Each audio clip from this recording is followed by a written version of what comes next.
to talk about why solutions form and how they form, and then maybe we can figure out. I already forgot what I was thinking. Um, you know, comparing things, comparing the solubility of stuff. There we go. That's the word I'm looking for. All right. So what are we talking about here?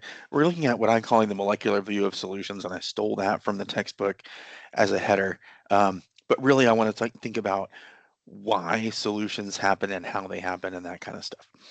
Um, as a general rule, when we're thinking of solutions, we're thinking um, that like dissolves like, okay? And so similar things will tend to mix together.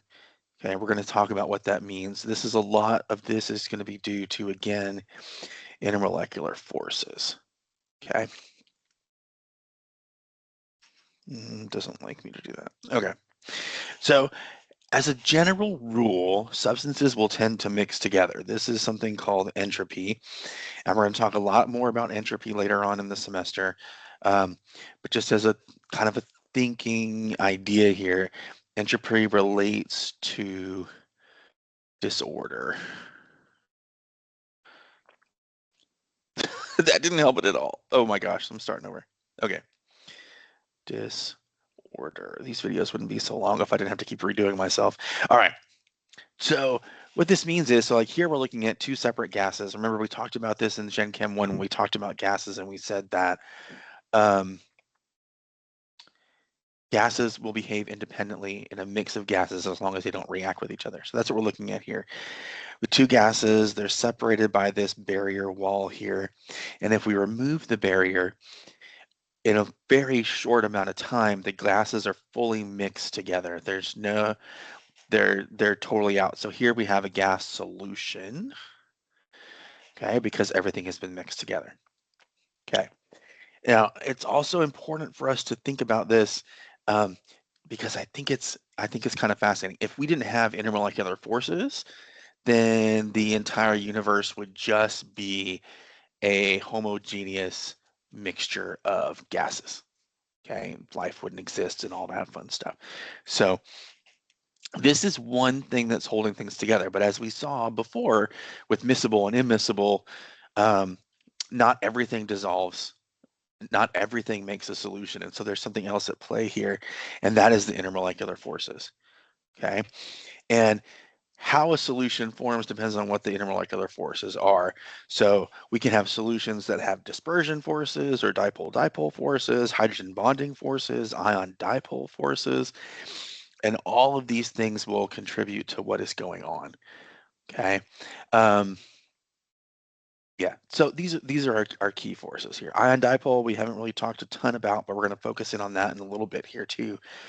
But we've talked about these in terms of pure substances, but they can be forces between two different things, like ethanol and water will hydrogen bond to each other. Acetone and chloroform are soluble in each other because their dipoles can line up, right? We can see that right here. The dipoles are lining up, where the positive end of the chloroform is lined up with the negative end of the acetone, and that just kind of repeats as we go. Right, dispersion forces, remember everything has London dispersion forces, but they're only important for nonpolar stuff. So if we have nonpolar chains, they're going to intermix and intertangle with each other through dispersion forces. Okay. Um, Ion dipole is going to require two things. It requires an ion and it requires a dipole, which we said before is a, ooh, crap dogs. There we go. Which we said before is a polar molecule. Okay, so we'll talk about how this works in a bit, but we can see here we have water, that's our polar molecule. We have a sodium ion inside, and it just generally attracts that way. If we have a negative ion, say we have a chloride ion over here, it's going to be attracted to the negative, oops, and the, I'm getting things backwards again, to the positive end of, unless I rest my hand on the screen and it makes things do weird things. Okay. Um, there we go.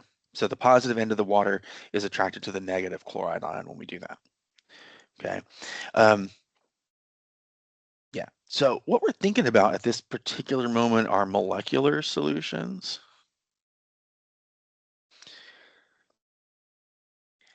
Okay, and these are ones where the solute is a molecule. Do I have that still? Yeah. Oh, I didn't get there that far. Okay, so wait, let me go back. Molecular solutions. Okay, so the way, and this applies for all solutions in general. Okay, well, it applies to both molecular solutions, and as we'll see in a minute, ionic compounds and stuff. Um, But in order for something to form a solution, we have to deal with the intermolecular forces. So there's two big things happening. One of those is that the intermolecular forces between the solute particles are being disrupted. So that's what we're looking at here. We're taking our solute and separating the particles out. We're taking our solvent and separating those particles out. So they're no longer interacting with one another.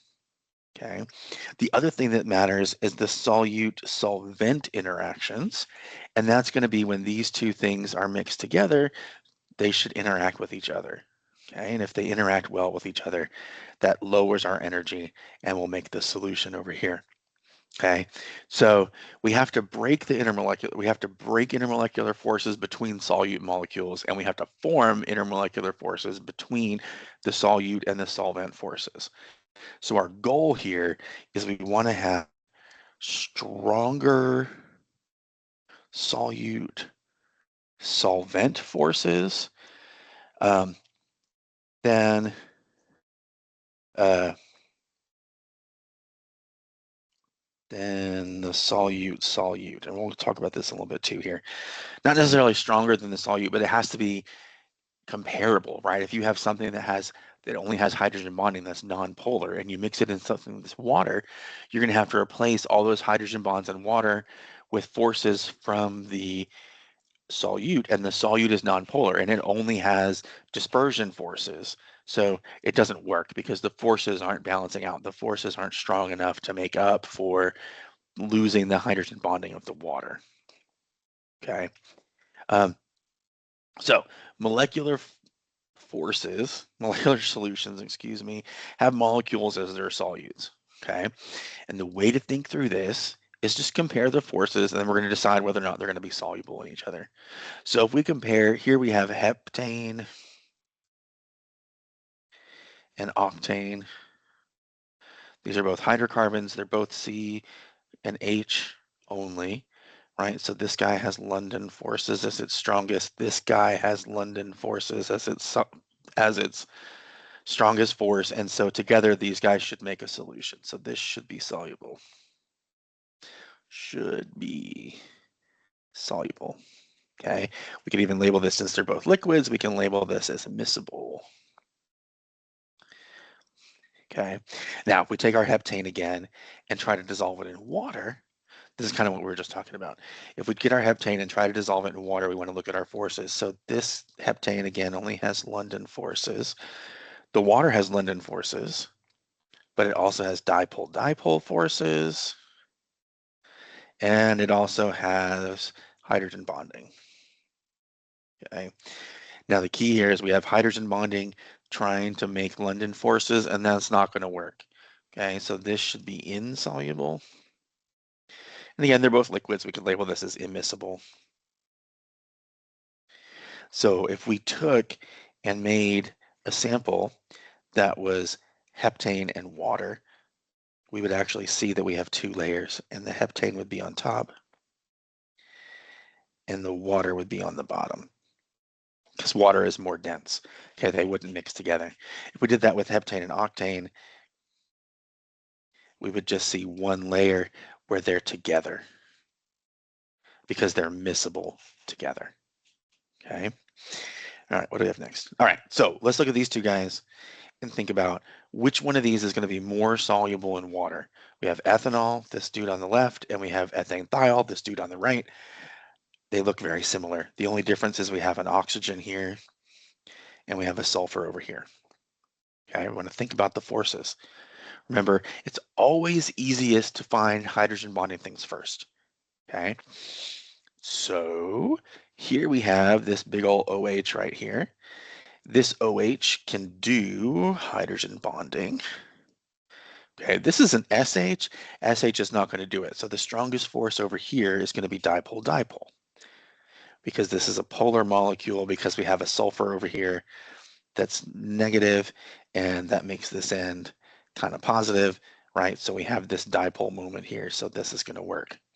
Okay, so now that's comparing the two different solutes. Now we want to think about how these go in water. Remember, water is big on hydrogen bonding. Okay, so because the water has similar forces to the ethanol, I'm going to be bold here and say that the ethanol should be more soluble. Okay, because the forces are more evenly matched. Okay, so let's take a minute here and let's talk about ionic compounds. Ionic compounds, we're going to look at the same kind of idea, and we're going to talk about how this works a little bit. But I want us to remember there's a large range in solubility. Okay, so we talked about in Gen Chem 1, we talked about solubility as a yes or a no, right? Things were soluble or they were insoluble, and it just depended on what the ions were, right? And we had always soluble ions, and we have usually soluble or usually insoluble, that kind of stuff. Really, this is a long continuum, and it's controlled by equilibrium. Okay. Um, but we can think of something that's mostly really soluble, like sodium chloride. We saw before, this is 36 grams per 100 milliliters. So sodium chloride is very soluble, but it's not infinitely soluble. There's a limit, right? Calcium phosphate is very, very insoluble, but it's not zero. It's 0.002 grams per 100 because there's still a little bit that can dissolve, okay? The thing that's going on here is we're going to look at the ion dipole force. That's what's pulling these things together. Okay, so our equilibrium here, and this is looking at sodium chloride, the equilibrium here is getting a balance between the solid dissolving into the solution and the solute recrystallizing back out as a solid on the bottom. Okay, so this equilibrium that we're talking about here is, say, it's the pure solid in equilibrium with the solution. Okay, and that's what we're looking at right here too, right? Remember, our sodium chloride aqueous is going to dissociate, so we have ions in solution. So this is probably a much better way to look at things this way. Okay, so that's the equilibrium. We're going to talk a lot more about this equilibrium as we get later in the semester and dig into equilibrium in more detail. Okay, now all this is possible because of ion dipole force, and the strength of these reactions, not reactions, interactions, how the ionic compounds dissolve and why they dissolve is dependent on two things: hydration energy and lattice energy. In a little bit, we'll talk about both of those things. Okay, so here's ion dipole force. And we probably talked about this a little bit in Gen Chem 1, but I want to throw it as again because this is really crucial for solids, ionic solids dissolving in water. It doesn't have to be water. We always use water as an example, but if we have other polar solvents like acetone, which looks like this, right? You can get sodium chloride to dissolve in acetone. You can get silver chloride to dissolve in acetone if you want to. Other things like ethanol also let things dissolve. So, you know, polar things dissolve. So that works. It's not going to, when we're talking about solubility numbers, we often think about water. So they're not going to be as soluble in the other things because water is a lot more polar, but they are still soluble in those things. So what's happening, and we can see it in this little video here, the water molecules are attracted to the solid. The negative end of the water molecule can grab onto a positive ion. The positive end of the water molecule will grab onto the negative ions, and they all kind of get dragged out into solution. Okay, so then what I want us to challenge to remember is these kind of things, right? This is that solubility is not a binary yes or no thing. It is a continuum from not very soluble to very soluble, and there's, a lot of wiggle room in here. It's still important for us to know what our always soluble ions are. Remember, they're these guys, because those things are still going to be very, very soluble. And when we're thinking about forming precipitates or doing any kinds of that kind of stuff, these are going to be crucial to remember for us. Okay, and that this requires an ion dipole force to make this work. Okay, so Now, remember I said there are two things that this depended on, hydration energy and lattice energy, and this, we could do a whole thing on this. Okay, I'm not going to stress about it too much, but I just kind of want us to understand the terms that's involved here. Hydration energy is separating the ions into solids. That's how I think about this, right? You have a cyanic compound and it's breaking into solids. So the hydration energy is the energy when ions in the gas phase dissolve in water. So when we think about hydration energy, it's this piece of the chart we're looking at. We have ions in the gas phase and they're dissolving into water to be that. This is a very exothermic process because gases, I mean, ions don't like to be in the gas phase, so it's a high energy situation. Okay. Now, things will have a higher or a more negative, right? If it's exothermic, it's going to be negative. So these are large negative numbers. They will have a larger hydration energy if they are small ions or they have a higher charge. Okay. So we can compare things. If we say, let's compare lithium versus cesium. Okay. The charge is the same, so we don't have to worry about charge.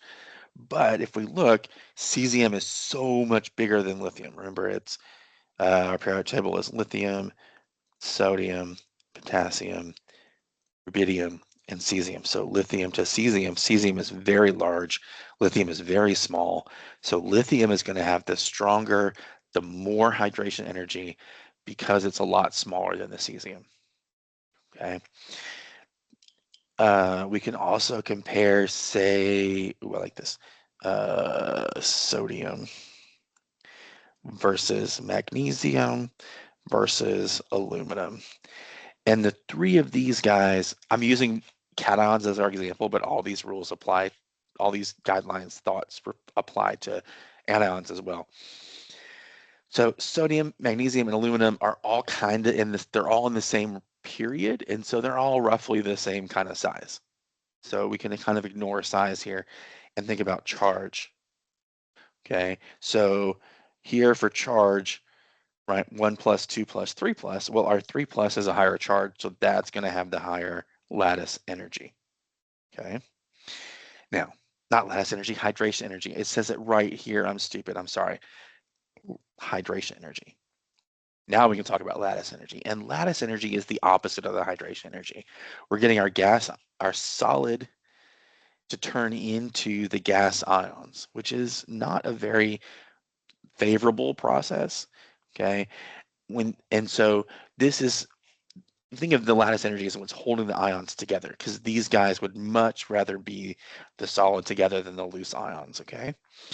And this is controlled by two things, the distance between things and the charge. So a higher charge is going to be more lattice energy, and a shorter distance.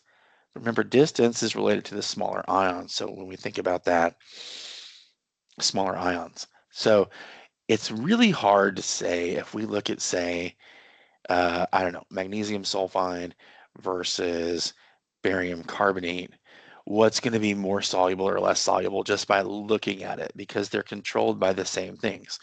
Both of these are a 2 plus and a 2 minus. They're going to have the same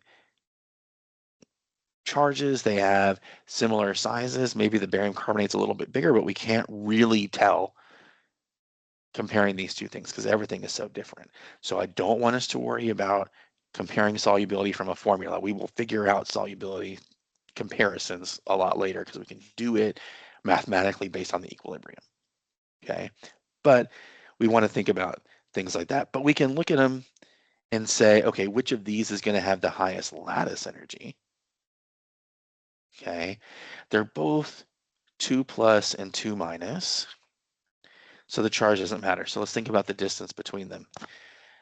Magnesium is a lot smaller than a barium, and a sulfide is probably smaller than carbonate. Remember, carbonate has 3 atoms, 4 atoms I can't count, and the sulfide's just 1.